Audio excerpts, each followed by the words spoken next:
he's perfectionist, as almost everyone we've discussed would fall into that personality characteristic. They're a perfectionist. Jack Nicholson has been Hollywood's wild card. The man with the wicked grin, the unpredictable temper, and the kind of talent that made even the biggest stars nervous to stand beside him. Fans saw the charm, the humor, the intensity, but behind the scenes, Jack was known for something else entirely. He had a private list, a silent list, of actors he absolutely refused to work with ever again. Not because of ego, not because of fame, but because he felt they broke the one rule he lived by: respect the craft and respect the truth.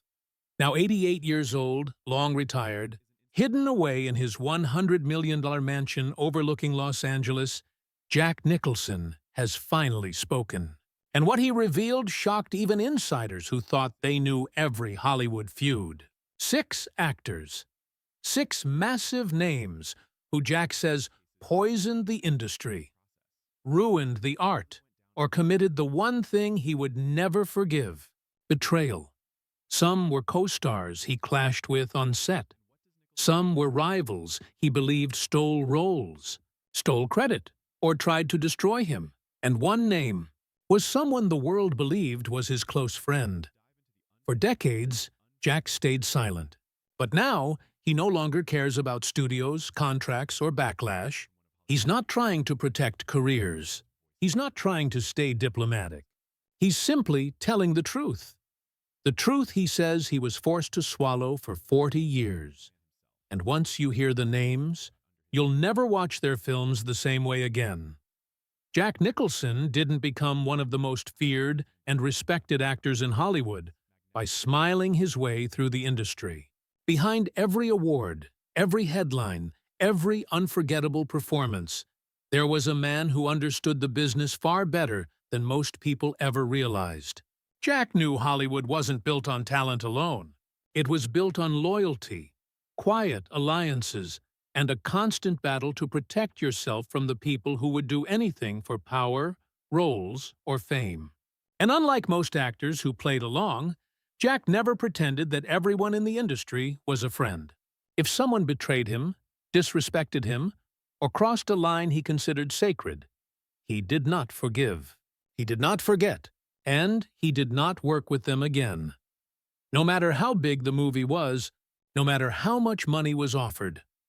The first actor who made Jack's private blacklist did it in a way that still shocks people who hear the story. It wasn't a fight, it wasn't a public argument, and it wasn't an ego clash.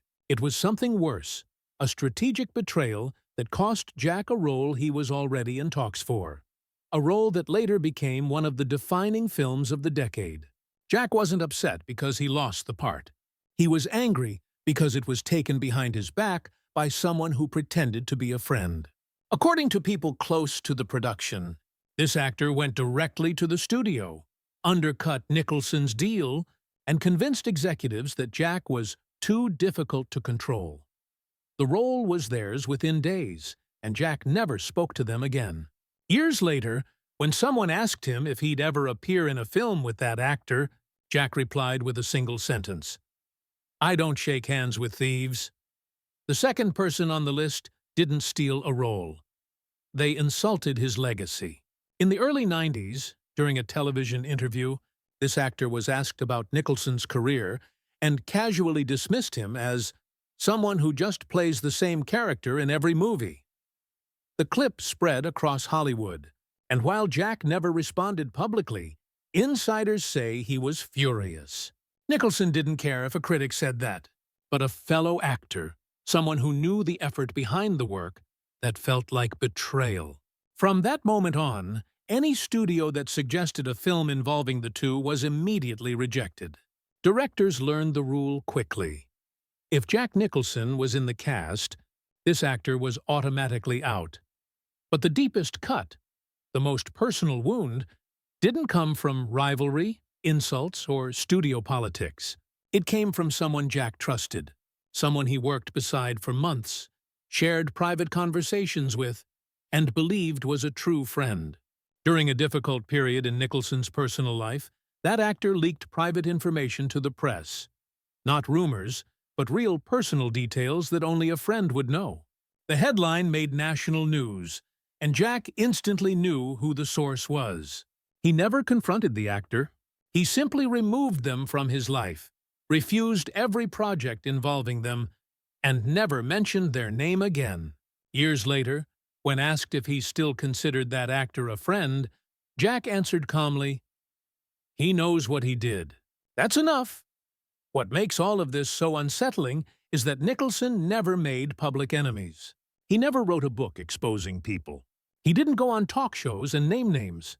He didn't need revenge. All he had to do was say no, and careers quietly collapsed. Directors, producers, and casting agents confirmed for years that Jack had a silent rule in his contracts. He approved the cast.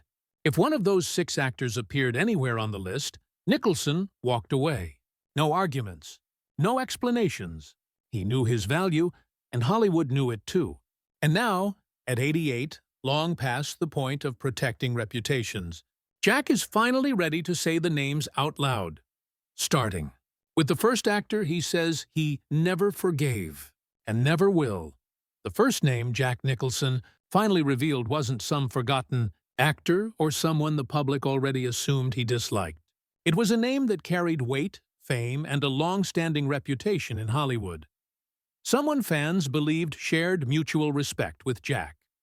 But according to Nicholson, that reputation was nothing more than a mask.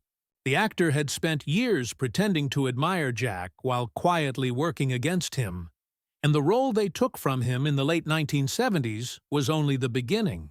Jack said the betrayal showed him something he never forgot. "In this town, the smile is the disguise. The eyes tell the truth, and his eyes were never honest." The revelation shocked longtime fans because the 2 men were photographed together, attended the same industry parties, and even appeared friendly in public. But behind the scenes, Jack never trusted him again. But the second actor on Jack's list hurt him in a way far more public and far more calculated. The interview that circulated in the early 1990s wasn't a slip of the tongue. It wasn't an accidental insult. It was intentional, delivered with a smirk, and designed to take a shot at Nicholson's legacy while elevating the actor's own career. The moment the clip aired, Hollywood insiders knew the insult wasn't just a joke. It was a declaration.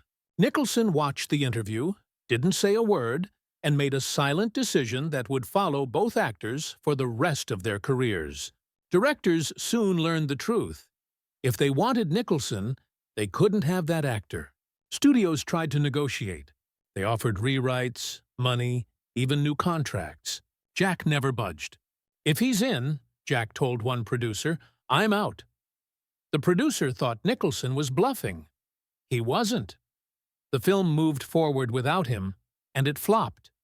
After that, no one ever questioned the rule again. But the third actor, the one who leaked Jack's personal life to the press, was the most devastating.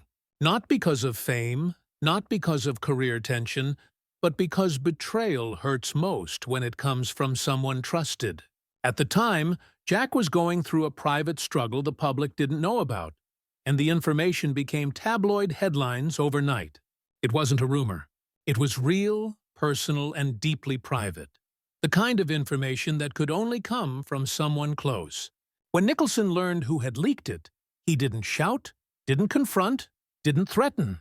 He simply walked away from the friendship, blocked every future project involving that actor, and never spoke their name again.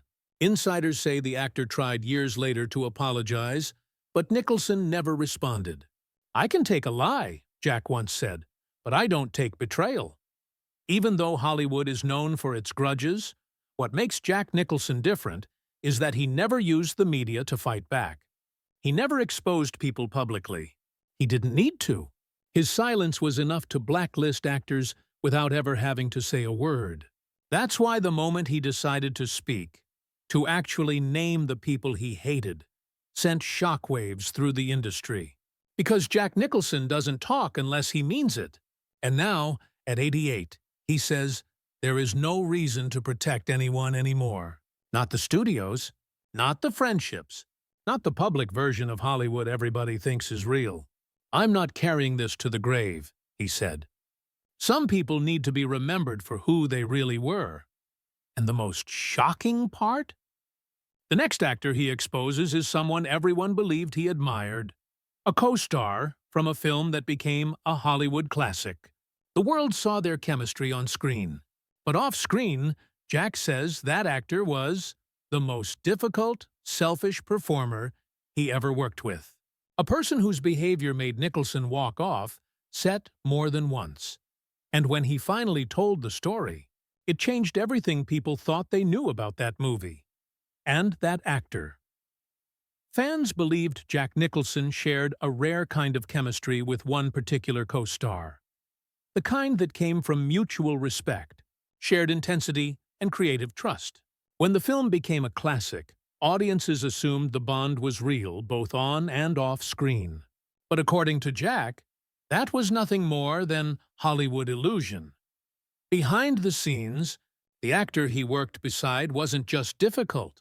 They were manipulative, disruptive, and constantly trying to outshine every other performer on set. No matter how unprofessional it made them look. Nicholson didn't speak about it at the time because the movie was too important, the studio was too nervous, and Jack didn't want to destroy a project that would later become iconic. But he never forgot what happened, and he never forgave the actor responsible. When asked years later why he refused to work with them again, Jack answered quietly, "One film was enough. I don't repeat mistakes." The behavior Nicholson described wasn't simple ego. It wasn't a clash of personalities. It was something worse. Deliberate sabotage. Jack recalled scenes where he was mid-performance, emotionally locked into a moment, only for the actor to suddenly change lines, raise their voice, or throw in improvised jokes that weren't in the script, all for the sake of stealing attention. Directors tried to defend the behavior, calling it creative exploration. But Nicholson saw through it instantly. "If you're trying to make the movie better, that's art," he said. "If you're trying to make it about you, that's insecurity." The crew saw it too. Every time the cameras stopped rolling, Nicholson stepped away from the set, paced in silence, and forced himself to stay professional. Not for the actor beside him, but for the film itself. But Jack's dislike didn't just come from what happened during filming. It came from what happened after. When the movie won awards and critics praised Nicholson's performance, the actor publicly implied that the film worked only because they elevated him, as if Nicholson's decades of skill meant nothing. It wasn't jealousy, it was disrespect. And that was the moment Nicholson decided he would never appear in the same room, same project, or same credits with that actor again. The two were never photographed together again. They never reunited for interviews, anniversary specials, or cast retrospectives. And now the truth is clear. Nicholson wasn't avoiding Hollywood. He was avoiding them. And yet, even after that, the list continued to grow. The fourth actor Jack refused to work with earned their spot for a completely different reason. Not betrayal, not ego, but arrogance. This actor was younger, outspoken, and made the fatal mistake of mocking Nicholson publicly, calling him old Hollywood, implying he should retire and make room for new talent. Jack didn't respond. He didn't argue. He didn't correct them. He simply made one phone call that ensured they would never share a set. Years later, that same actor tried to get Nicholson attached to a film that could have revived their declining career. Jack didn't even read the script. The answer was the same. "I don't help people who spit at the ground they walk on."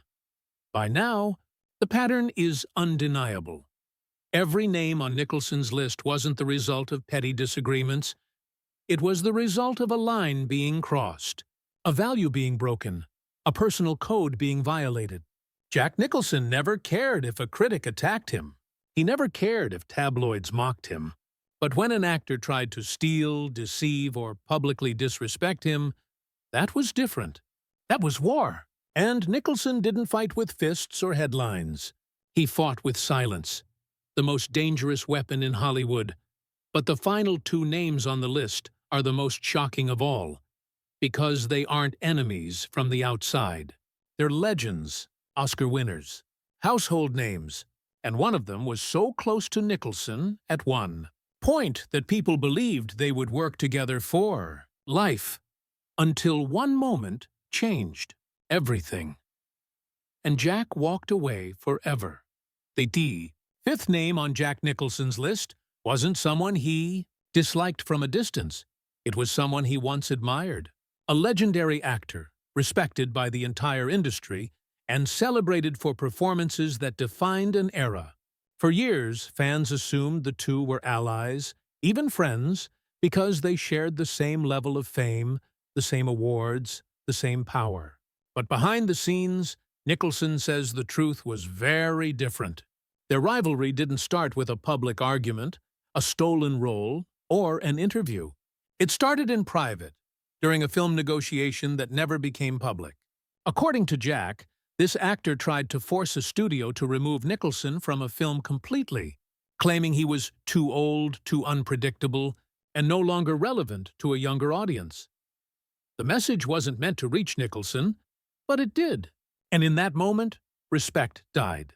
Not because of the insult, but because of the hypocrisy. The actor had spent decades preaching about artistic integrity, collaboration, and mutual respect, until ego got in the way. Jack never confronted him. He didn't need to. Hollywood slowly figured out something had permanently broken between them. But nothing compares to the final name on the list. The one Jack says hurt the most.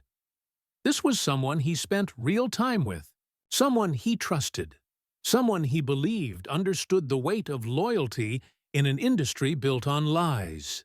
They shared dinners, late-night conversations, and even gave public praise to one another. And yet, when Nicholson reached a turning point in his personal life, the kind where you learn who is truly in your corner, this actor wasn't there. Not only did they distance themselves, but they publicly minimized Nicholson's struggles in an interview, calling him dramatic and implying that he was using his personal life to win sympathy. The moment Jack heard the interview, the friendship was over. No confrontation, no fight, just silence. The kind of silence that permanently closes a door. Hollywood never understood how Nicholson handled enemies because they were looking for the wrong signs. They expected explosions, angry headlines, public takedowns. What they never realized is that Jack Nicholson didn't need to attack people to destroy them. He only needed to walk away. Every actor on his list eventually felt the consequences. Some found themselves quietly removed from projects. Some discovered producers no longer trusted them. And some never understood why the phone stopped ringing until now. And that's what makes Nicholson's confession so unsettling, even at 88 years old. He isn't naming these actors to get revenge. He isn't looking for closure. He's doing what he believes Hollywood never had the courage to do: tell the truth. Because the industry protected egos, studios protected money, and actors protected their image. But Jack never needed protection. He built his career on honesty, even when it made him dangerous.